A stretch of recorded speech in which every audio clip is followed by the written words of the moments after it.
Aujourd'hui, on a un prédicateur invité. Son nom, c'est Clarence. Nous, on a connu Clarence l'année passée, alors qu'il était nouveau avec Nancy. Ils sont mariés, c'est pour ça que je les ai introduits ensemble. Nancy et Clarence. Et puis, ils sont venus vraiment par la foi. Ils avaient à cœur d'être missionnaires ici. Et puis, on a pris le temps de les rencontrer, d'apprendre à connaître leur cœur. Ce que j'apprécie le plus de Clarence et de Nancy, c'est qu'ils sont vraiment intéressés à apprendre de la culture québécoise. Parfois, quand on est nouvel arrivant, on essaie de recréer le Cameroun ou recréer Haïti. Mais j'ai vraiment vu en eux un désir d'apprendre à connaître la culture, vraiment curieux de l'histoire du Québec. Lorsqu'ils sont déménagés, ils ont tout été capables de prendre quelques mois pour mettre toute leur vie en place afin de recueillir leurs enfants. Ça a pris quelques mois. Quand les enfants sont venus, je pleurais. J'étais tellement contente. Après plusieurs mois d'être séparés de leurs enfants, ils sont venus les 4 et puis ils ont pu passer un Noël ensemble. C'est toutes des petites choses que nous, on est témoins, qu'on célèbre, que peut-être pas tout le monde le sait, mais c'est un beau cadeau d'y voir. Clarence a été pasteur au Cameroun pendant plusieurs années et il a vraiment ici avec un appel pastoral. Alors, c'est un privilège de l'avoir avec nous ce matin. Alors, bienvenue, pasteur Clarence.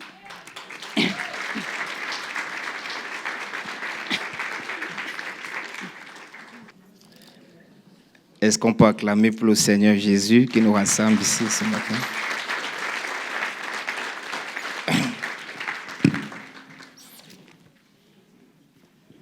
Merci, pasteur Caroline. Merci, pasteur Pascal, pour cet honneur. Amen. Avant qu'on ne commence ce matin, c'est vrai que tout à l'heure, nous avons chanté, on a réchauffé la salle, mais j'aimerais encore que pendant quelques secondes, tu vas faire un petit exercice qui est très simple, puisque la Bible dit que nous sommes la lumière du monde. Amen. Tu vas simplement te déplacer là où tu es et tu vas transmettre cette lumière à une personne.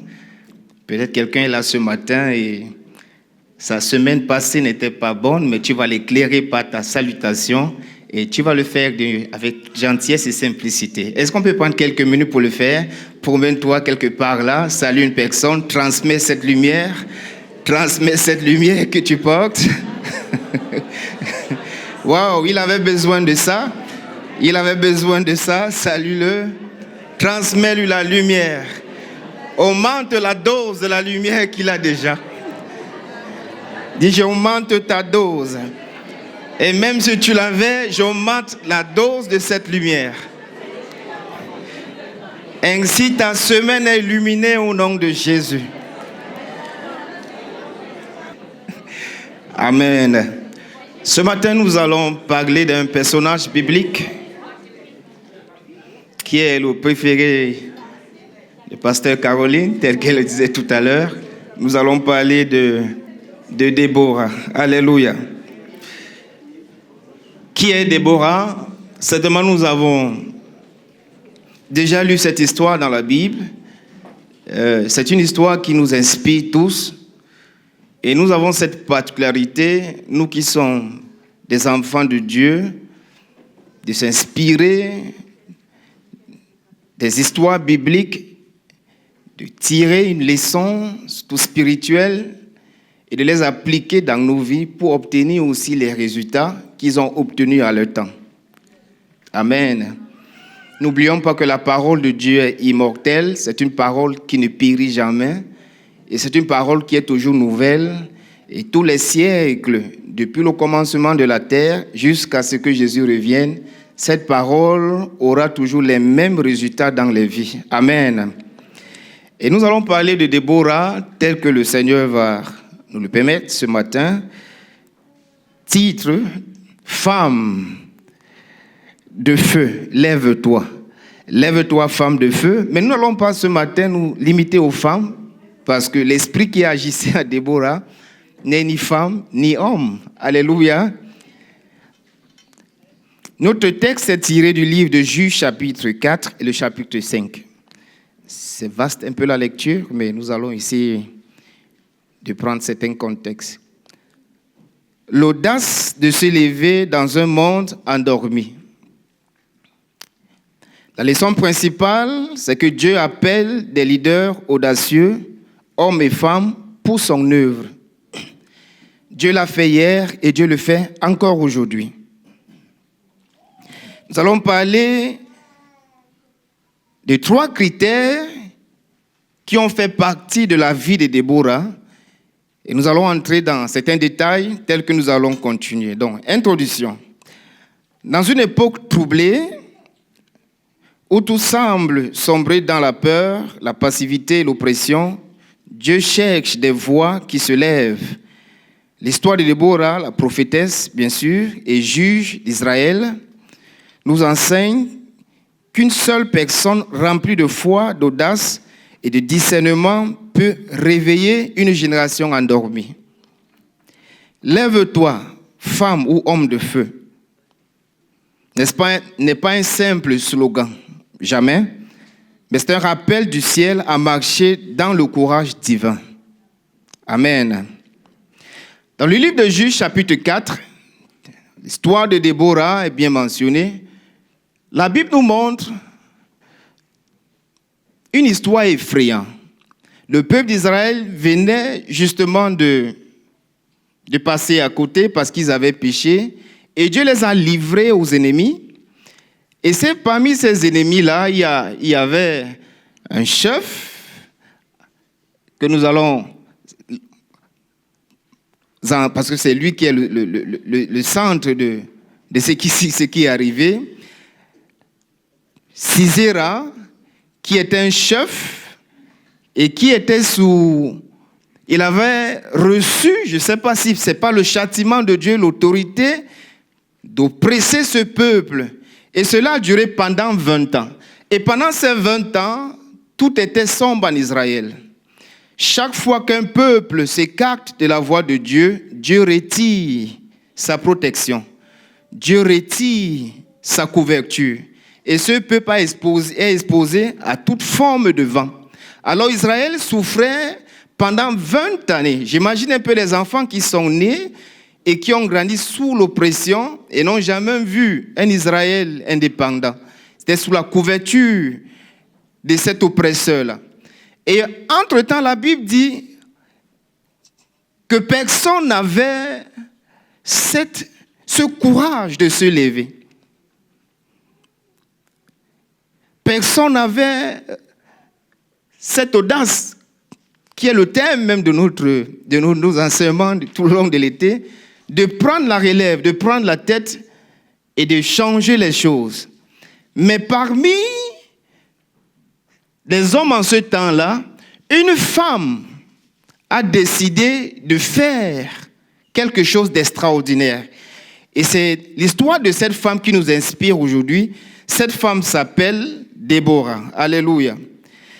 Et la Bible nous dit que Déborah avait 3 rôles qu'elle occupait. 1, elle était une femme mariée. De 2, elle était prophétesse. Et 3, elle était juge. C'est une responsabilité énorme pour une femme. Non seulement elle était femme, elle s'occupait des choses de son foyer, non comme une femme normale. De 2, elle était aussi juge. Elle avait aussi un poste administratif. Et 3, elle était prophétesse, femme spirituelle. Et parmi tous ces autres rôles qu'elle occupait, le plus grand rôle qui a impacté sa vie et qui nous donne une histoire aujourd'hui, c'est son rôle spirituel de prophétesse. Amen.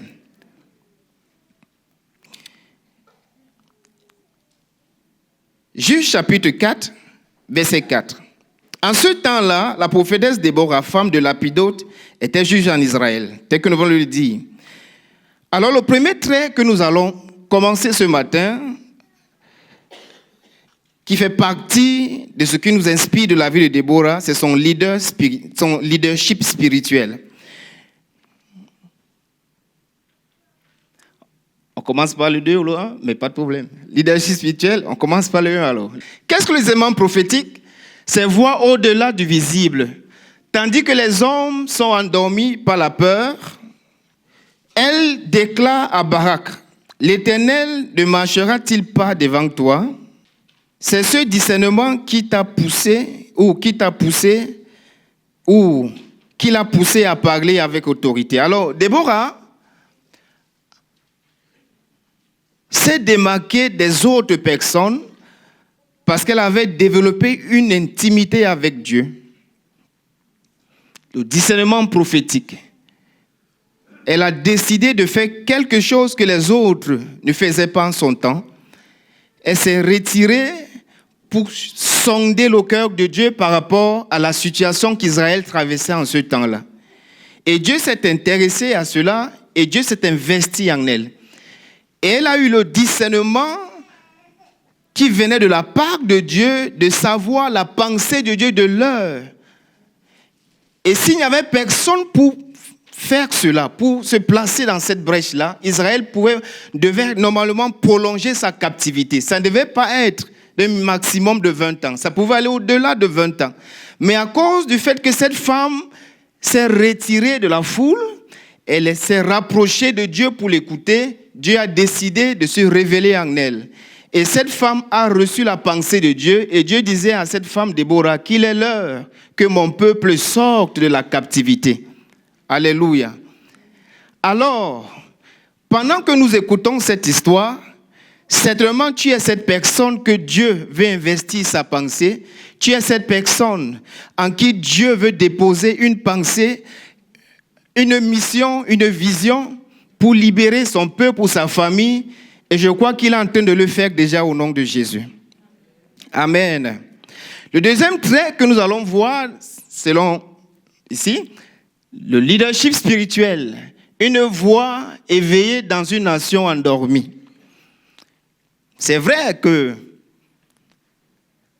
l'époque change, les habitudes changent, mais l'histoire de Déborah n'est pas différente certainement de l'histoire que nous vivons de nos jours. La Bible parle d'une nation endormie.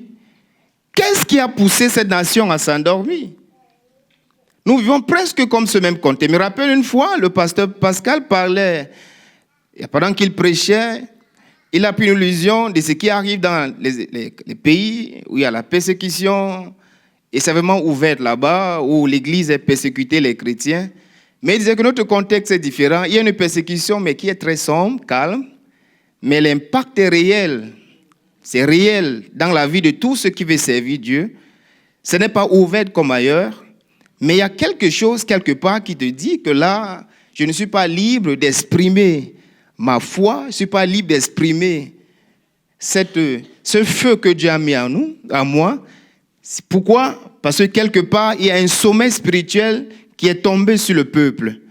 Et ce sommeil spirituel empêche le peuple de servir Dieu véritablement. Jusqu'à ce qu'une personne choisisse de se démarquer comme Déborah, qui va parler de la part de l'Éternel, par le courage, la foi et l'audace, qui va ouvrir les yeux aux autres personnes. Et je crois que si tu es à l'église de Carrefour ce matin, Dieu commencera ce projet par toi au nom de Jésus. L'âme que Déborah utilisait n'était pas une âme charnelle, mais elle s'appuyait sur la parole de Dieu. Parce que, humainement parlant, l'adversaire était redoutable. La Bible nous parle d'un homme, d'un roi qui avait plus de 900 chars. 900 chars. Quand on parle de 900 chars, j'essaie un peu d'imaginer si on pouvait le faire dans le contexte d'aujourd'hui. Il avait presque une arme nucléaire avec lui. Parce que toutes les nations qui ont les armes nucléaires sont craintes dans le monde. Et on ne les parle pas fort, c'est eux qui gouvernent. Des fois, ils se rassemblent dans les réunions G7, G20, ils se disent les choses, ils concluent, et le reste du monde acclame pour eux. Pourquoi? Parce qu'ils ont les armes nucléaires. Et cette nation, certainement, était comme ça de son temps. Avec 900 chars, on décidait de tout et sur tout. Et Israël ne pouvait pas lever le pouce. Mais la Bible nous dit qu'il y a une femme qui ne regardait pas cette nation-là, oppresseur avec les yeux charnels, mais plutôt avec les yeux spirituels. Et cette femme, c'était Déborah. Et elle s'appuyait sur une chose. Elle avait une arme, c'était la parole de Dieu. Elle regardait plutôt ce que Dieu dit par rapport aux circonstances du jour et non ce que ses yeux voyaient de l'autre côté. Alléluia. Et la Bible dit que chaque jour, Déborah avait ce principe de vie, de s'asseoir sur un palmier. Et nous allons voir tout à l'heure la signification de ce palmier. Et c'était là où elle jugeait les nations, ou la nation Israël. Alors, qu'est-ce que le palmier veut dire? C'est rare de voir les palmiers au Québec parce que c'est un peu rare, mais les palmiers existent. C'est un arbre un peu spécial.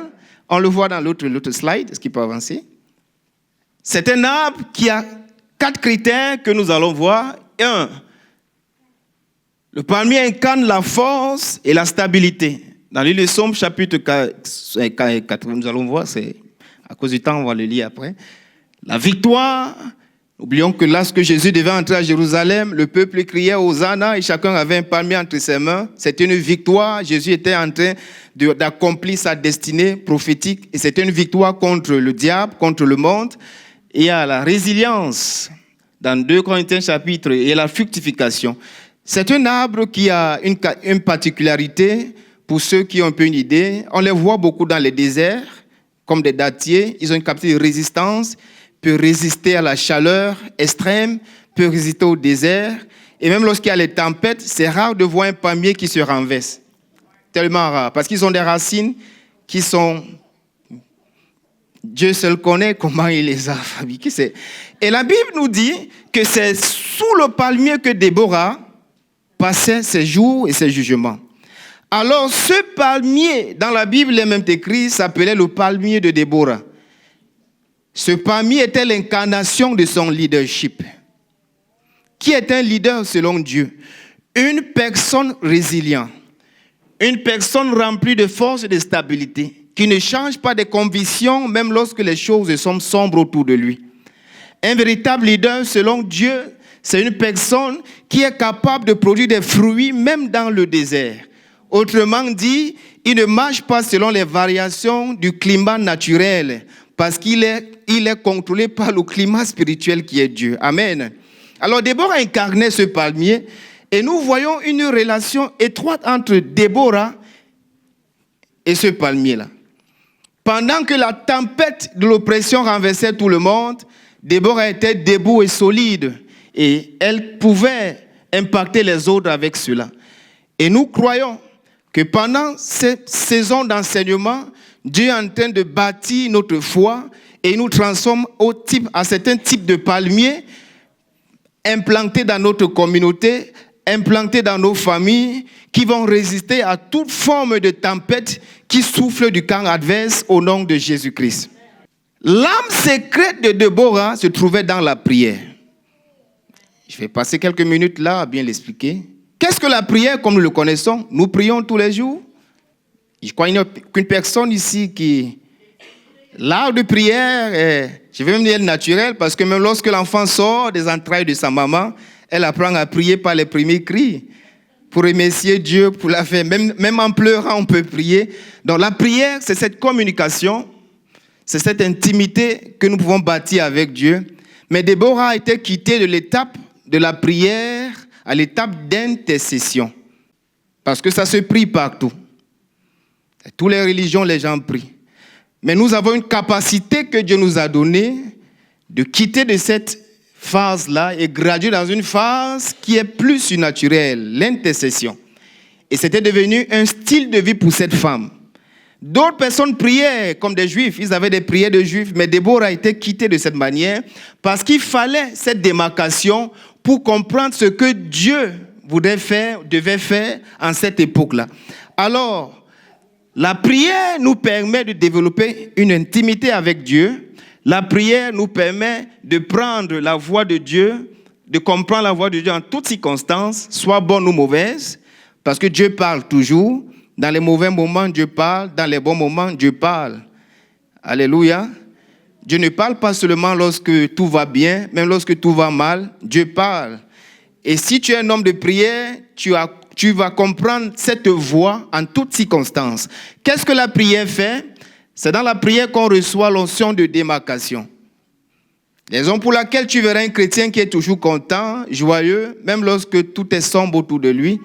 Il y a des moments où les circonstances de la vie te poussent à pleurer, mais c'est difficile de le voir, c'est difficile de le manifester ouvertement, parce que ta vie de prière oriente ta vie du sens contraire. Alléluia.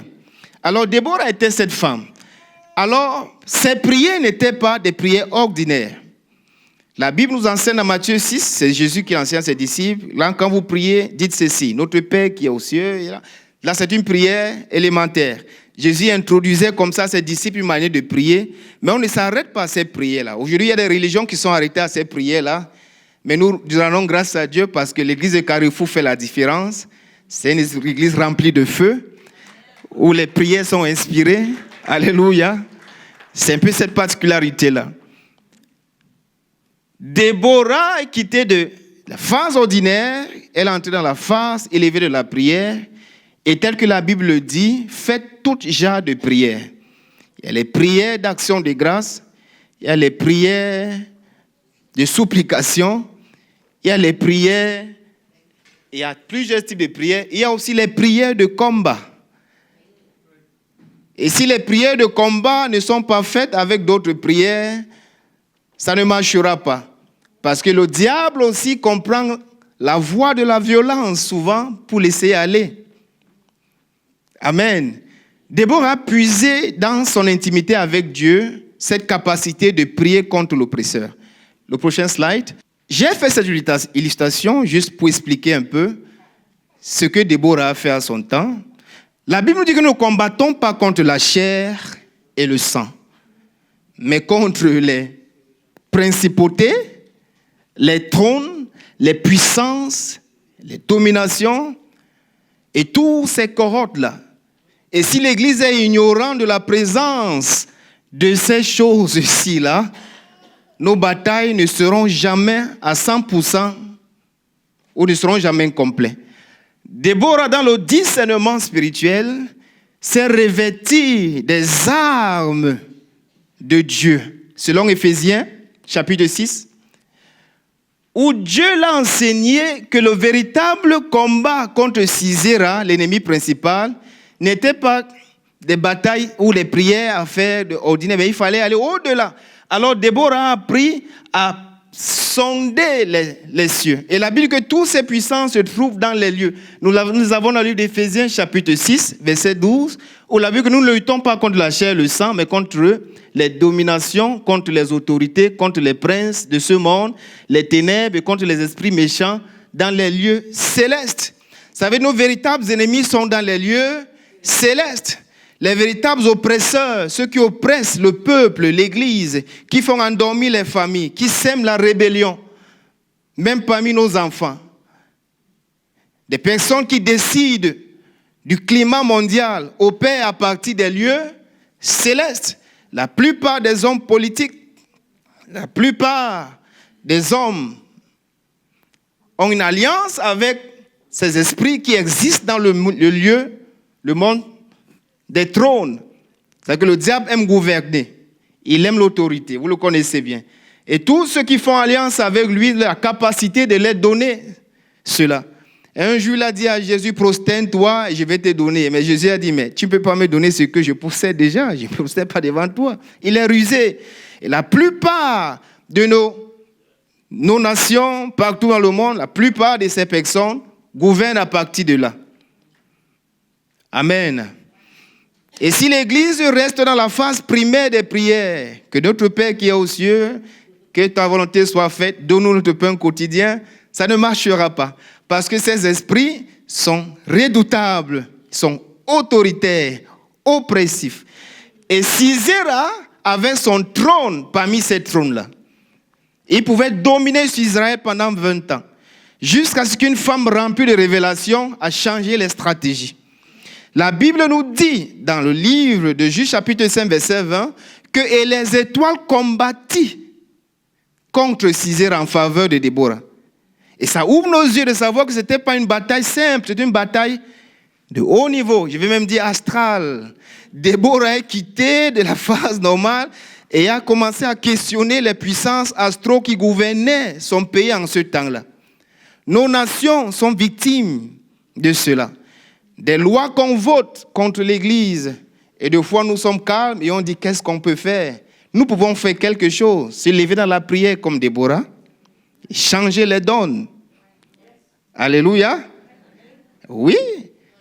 Tu lèves un matin comme ça, on donne une nouvelle loi et tu es sous le contrôle de cette loi, tu ne peux rien faire. L'Église ne doit à aucun moment accepter d'être victime tout le temps. Parce que l'autorité que nous avons reçue n'est pas une autorité seulement qui est sous le niveau de la terre, mais nous sommes ensemble avec Christ là où il intercède pour nous. Donc la raison pour laquelle Jésus est venu, il est mort, c'est pour affranchir l'Église de cet esclavage et nous sortir, permettre que nous pouvons, seule l'Église a cette légitimité spirituelle d'opérer dans deux sphères, la sphère terrestre et la sphère super. Alors, l'Église, quand nous nous revêtons de notre armure céleste, Christ, Jésus-Christ, qui est au-dessus des principautés, tel qu'il est écrit dans Éphésiens chapitre 1, verset 20 à 23, nous donne accès à une autorité plus supérieure que l'autorité des trônes et des dominations. Nous avons cette capacité de transcender et de percer, d'aller au-delà de leur trône et de gouverner sur eux. Alléluia. Ça veut dire qu'à cause de ce que Jésus a fait, nous, toi et moi, nous avons cette puissance, cette capacité de renverser, de changer les donnes et d'imposer le règne de Christ sur la terre. Nous sommes représentés au ciel et nous sommes aussi représentés sur la terre physique. Alléluia. Dieu est en train de susciter cette armée de fin de temps qui vont remporter les batailles comme Déborah dans la prière, ensemble avec Jésus dans les lieux célestes. Alléluia. Si nous regardons par un miroir vrai notre société, nous allons voir de la dépression, des choses bizarres, des choses qui gouvernent les émotions. Personne n'est content, tout le monde fâché, tout le monde est fâché, il y a toujours quelque chose qui irrite. Il y a ici et là, des fois il y a les maladies bizarres. Une fois le monde entier a subi une vague de maladies que nous connaissons tous. Les églises étaient fermées partout. Même au Cameroun, c'était fermé. Quelle est cette manière-là? On se lève un matin, il y a des lois et toutes les télévisions, et ça s'annonce partout et on gouverne. Quel est ce gouvernement-là?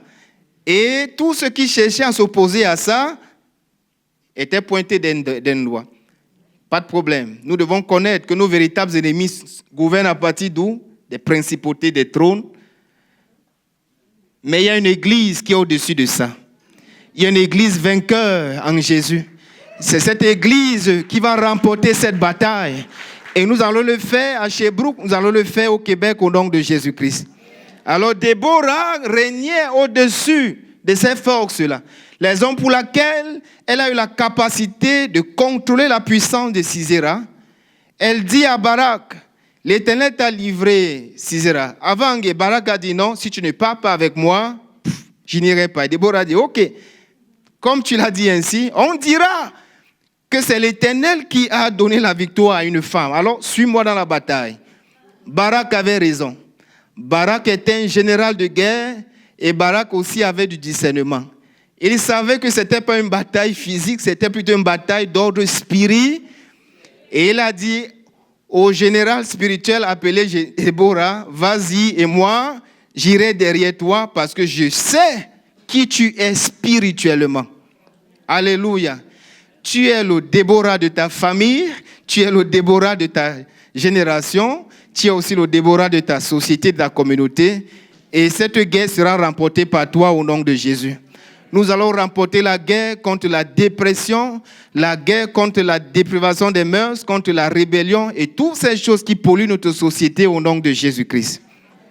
L'audace, le courage de Déborah l'a poussé à vaincre la peur. Qu'est-ce qui te fait peur? Barak avait peur. Il avait peur d'aller en guerre. Qu'est-ce qui anime ta peur? Mais tu reçois le courage au nom de Jésus.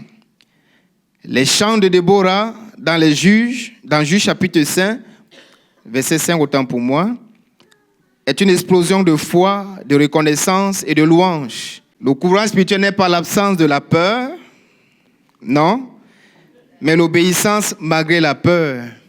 Alléluia. C'est ça le courage spirituel. Alors, se lever dans l'audace, c'est croire que Dieu peut agir à travers moi, au travers de toi, même quand tout semble perdu. Tout n'est pas perdu. Tout n'est pas perdu.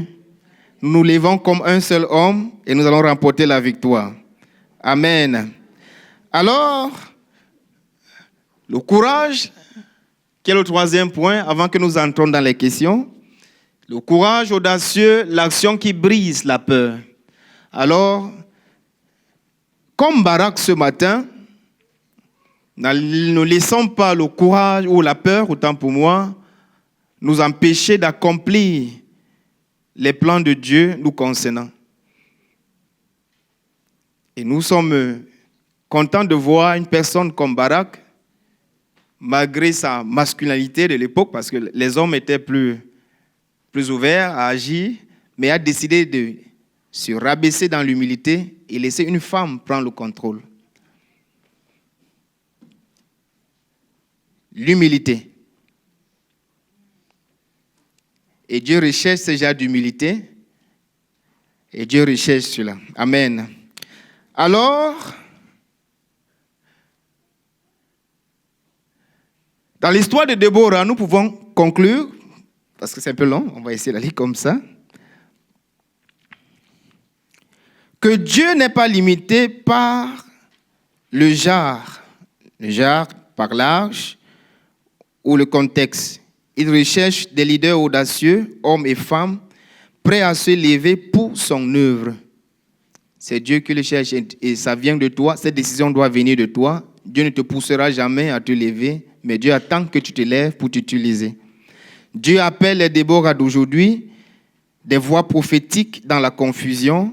Dieu appelle aussi des Jaël, parce qu'à côté de Déborah, il y avait une Jaël. Et qui est Jaël? C'est cette femme qui a reçu la vision de Déborah et qui l'a mis en pratique. Dieu te donne une vision en tant que femme ou homme. Tu dois garder cette vision et l'impacter aux autres. On ne garde pas la vision pour soi-même. On impacte des autres. Et Jaël était cette personne. La raison pour laquelle, si Dieu t'appelle à prêcher, continue à prêcher. Si Dieu t'a appelé à évangéliser, continue à évangéliser. Si Dieu t'a appelé à je ne sais quoi dans sa maison, continue à le faire. Parce qu'il y a une impactation que tu dégages en le faisant. Et Jaël a reçu de Déborah la vision. Et elle attendait au moment opportun pour le mettre en marche. Et vous avez vu, la Bible dit qu'en ce jour, Sisera, dans sa confusion, fuyait devant les chars de Barak. Et c'est une femme qui l'accueille et dit au grand roi, est-ce que tu peux entrer chez moi? Et le roi, avec toutes les stratégies de guerre qu'il avait, n'a plus réfléchi comme un homme, parce que spirituellement, il était vaincu. Et c'est son ombre qui se promenait parce qu'il n'était plus lui. Et elle ouvre la porte et il entre dans la maison et il dit à cette femme, est-ce que donc moi, cherche-moi une cachette. Et Jaël dit, non, j'en ai assez dans ma maison. Et elle le prend et dit, cache-toi sur mon lit. Elle le couvre avec une grosse couverture et il demande à Jaël, est-ce que je peux boire de l'eau? Elle dit, non. Au lieu de l'eau, je vais te donner du lait. Stratégie de Déborah. Elle avait bien compris les leçons que Déborah l'avait données spirituellement parce qu'elle était connectée à cette femme de vision. Alors, lorsque Dieu suscite des personnes de vision, ta responsabilité, c'est de te connecter à cette vision pour qu'ensemble, le résultat soit complet. Amen. Elle donne du lait au roi et le roi, lorsqu'il boit le lait, il s'endorme. Quelle stratégie! Comme un bébé.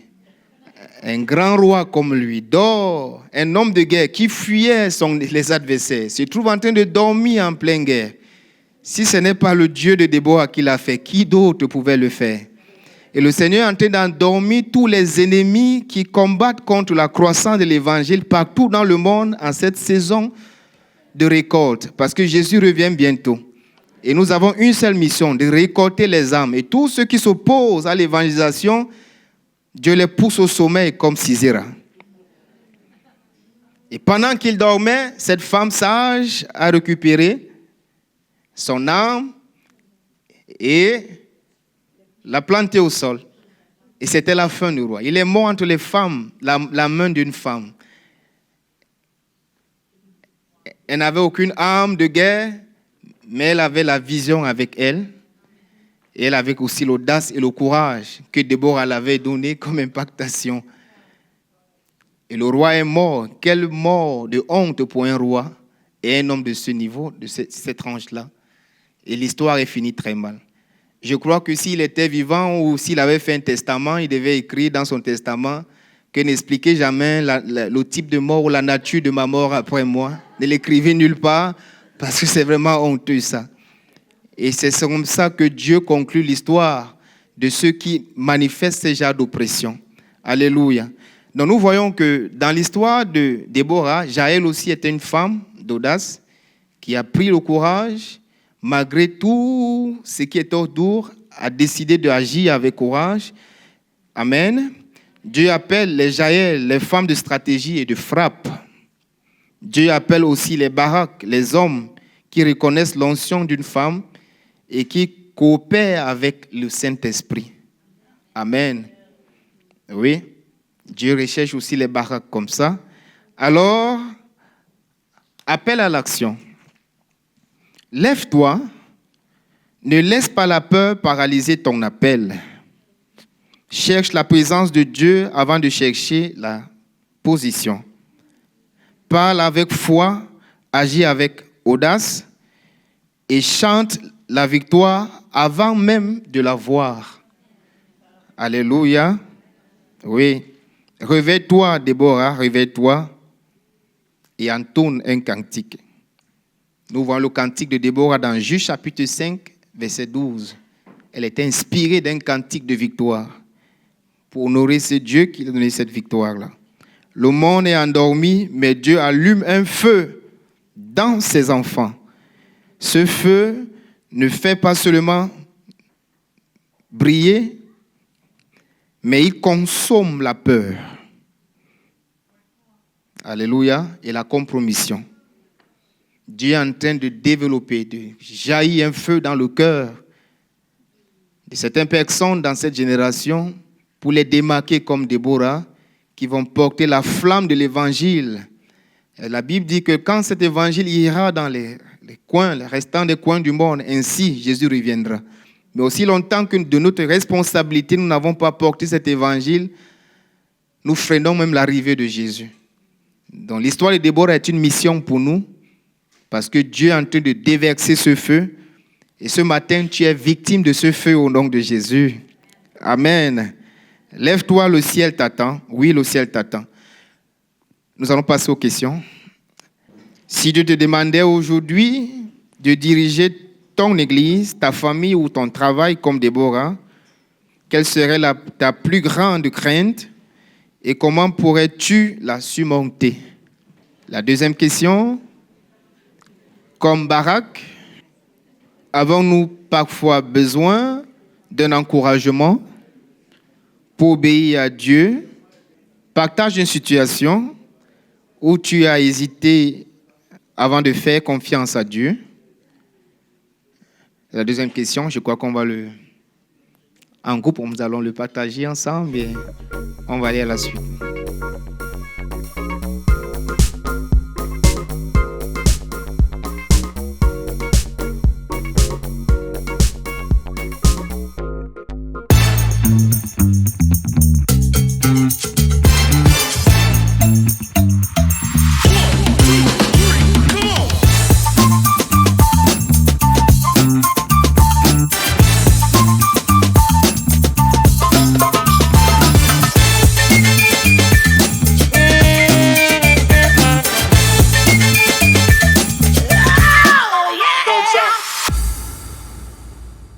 Si ce n'est pas déjà fait, prenez un instant pour vous abonner à notre page et n'oubliez pas de cliquer aimer avant la fin de l'enseignement. Si vous avez besoin de prière ou d'accompagnement spirituel, n'hésitez pas à communiquer avec nous à l'adresse courriel suivante: sos@lecarrefour.org.